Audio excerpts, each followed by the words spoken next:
صل على نبينا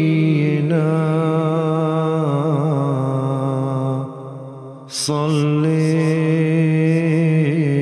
على محمد. Asyhadu an la ilaha illallah wahdahu la syarikalah wa asyhadu anna Muhammadan abduhu wa rasuluh. Amma ba'du, fa'udzu billahi minasyaitonir rajim. Bismillahirrahmanirrahim. Pemirsa yang dirahmati Allah Subhanahu wa taala, Assalamualaikum warahmatullahi wabarakatuh. Pada kesempatan Kultum Tafsir Al-Qur'an, di episode ini kita akan membahas tafsir dari surah Al-Kahfi ayat yang ke-40 hingga ayat yang ke-50. Pembahasan ayat yang ke-40 masih memiliki hubungan dengan pembahasan ayat-ayat sebelumnya, yakni mengenai peristiwa percakapan antara kedua saudara yang tertuju kepada kaum muslimin dan kaum Masehi. Di dalam hati kaum muslimin sejatinya terdapat rasa kasih sayang kepada kaum Masehi.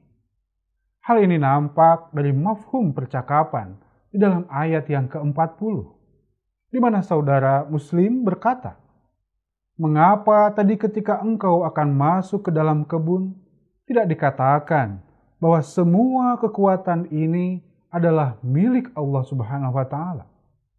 Mengapa engkau anggap dirimu berkuasa? Kalaupun engkau melihat bahwa aku dalam keadaan lemah, janganlah hal ini menjadikan engkau terlampau angkuh, congkak, dan sombong. Karena tidak mustahil kelak Allah Ta'ala akan menganugerahkan kepadaku sebuah kebun yang jauh lebih baik daripada kebun milik engkau ini. Bahkan bukan hanya itu, malah mungkin kebunmu itu akan dibakar oleh Allah dan mendatangkan azab dari langit. Dan khayalan engkau bahwa engkau akan memerintah di atas dunia ini selama-lamanya akan tinggal menjadi khayalan belaka." Dan akhirnya, apa yang dikhawatirkan tersebut menjadi sebuah kenyataan. Karena di dalam ayat yang ke-42 telah diisyaratkan nubuatan kemunduran agama Masehi yang ditandai dengan keringnya air sungai yang mengaliri kebun mereka. Ayat ini menubuatkan bahwa keruntuhan kekuatan agama Masehi ini akan datang dari dalam kelompok mereka sendiri, sehingga menjadikan agamanya keropos dari dalam. Kekuatan berpikir mereka yang begitu istimewa pada waktu sebelumnya dan menjadi tenaga penyiram bagi kesuburan kebunnya, akhirnya menjadi kering dan menjadi sebab kebunnya tandus.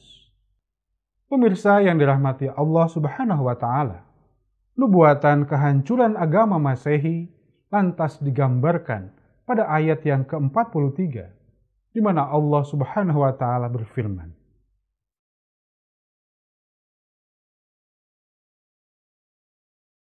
"Wa uhita bithamarihi fa asbaha yuqallibu kaffaihi ala ma anfaqa fiha wa hiya khawiyatun ala urushiha wa yaqulu ya laitani lam usyrik birabbi ahadan."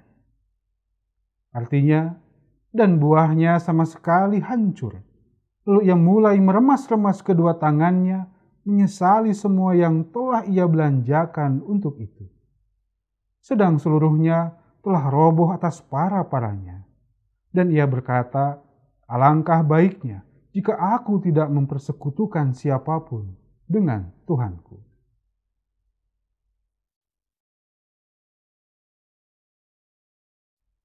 Kalimat uhita bithamarihi artinya buah yang dirusak atau dihancurkan.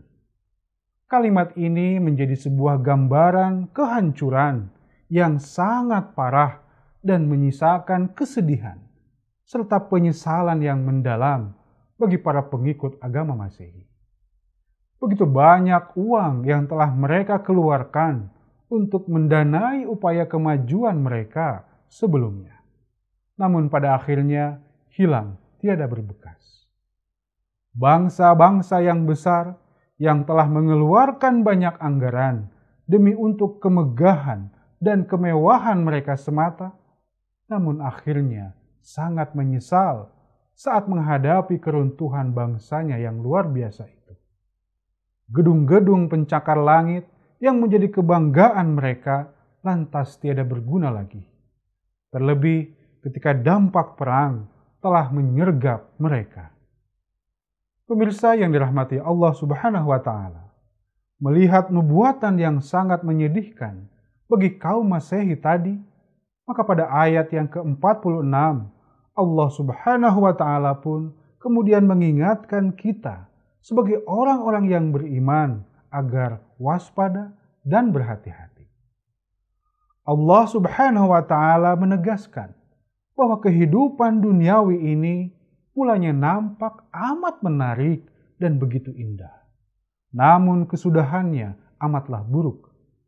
Adapun kehidupan agama yang mulanya nampak amat suram dan penuh kekurangan, namun kesudahannya justru amatlah indah. Bila air jasmani turun dari langit, maka tumbuhlah daun-daunan hijau karenanya. Dahan dan ranting pun kemudian tumbuh saling bersilang-silangan dan memberikan keteduhan bagi orang yang berada di bawah pohonnya. Namun sayangnya, hal tersebut akan berakhir menjadi kering kerontang dan berguguran diterbangkan oleh angin kian kemari. Sebaliknya, kebun yang disirami dengan air rohani tidak akan pernah kering selama-lamanya, bahkan tetap menghijau dengan abadi. Pemirsa yang dirahmati Allah Subhanahu wa Ta'ala, di dalam ayat-ayat yang lain Allah Subhanahu wa Ta'ala telah menerangkan tentang bagaimana keadaan kaum-kaum terdahulu di muka bumi ini yang pada masa keemasannya nampak begitu gagah dan sangat dikagumi. Namun jika sudah runtuh, maka tidak ada lagi yang akan menyapanya.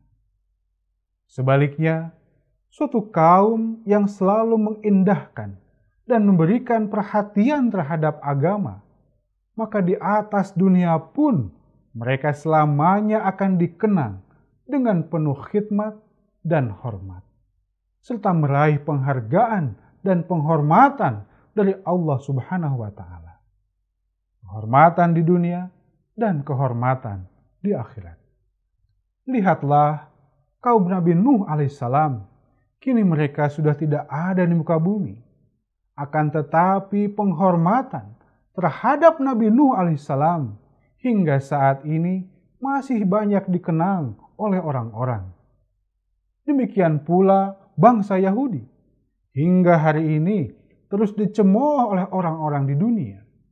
Akan tetapi kehormatan kepada Nabi Musa alaihissalam bahkan hingga hari ini masih diingat oleh banyak orang. Demikian pula kegagahan dan zaman keemasan kaum muslimin pun dulu tegak berabad-abad lamanya. Namun kini semua kemuliaan tersebut hilang ditelan oleh waktu. Namun demikian, masih banyak orang yang bersedia untuk mengorbankan apa saja atas nama orang-orang terhormat tersebut, karena mereka telah melakukan pengkhidmatan dan pengorbanan bagi agama. Para pemirsa yang dirahmati Allah Subhanahu wa Ta'ala, pada ayat yang ke-48 hingga ke-50, Allah Subhanahu wa Ta'ala menubuatkan sebuah perkara yang sangat besar, di mana dalam ayat ke-48 Allah Ta'ala menggunakan kata jabal yang artinya adalah gunung. Namun demikian dapat juga diartikan sebagai orang atau bangsa yang besar. Ayat ini menggambarkan bahwa tatkala bangsa-bangsa yang besar bangkit untuk berperang, maka kita akan melihat bagaimana mereka berbaris saling berhadap-hadapan untuk melakukan peperangan. dan dampaknya pun akan demikian dahsyat dan mengerikan. Seolah-olah seorang pun tiada yang akan luput dari dampaknya. Dan di saat itulah janji Allah Ta'ala tentang sebuah kehancuran pada suatu kaum akan terjadi. Dan penyesalan pun tidak dapat dihindarkan. Hal ini diisyaratkan dalam ayat yang ke-48, yang artinya, dan ingatlah pada hari ketika kami akan memperjalankan gunung-gunung, dan engkau akan melihat bangsa-bangsa di bumi akan bergerak maju berhadapan satu sama lain untuk berperang.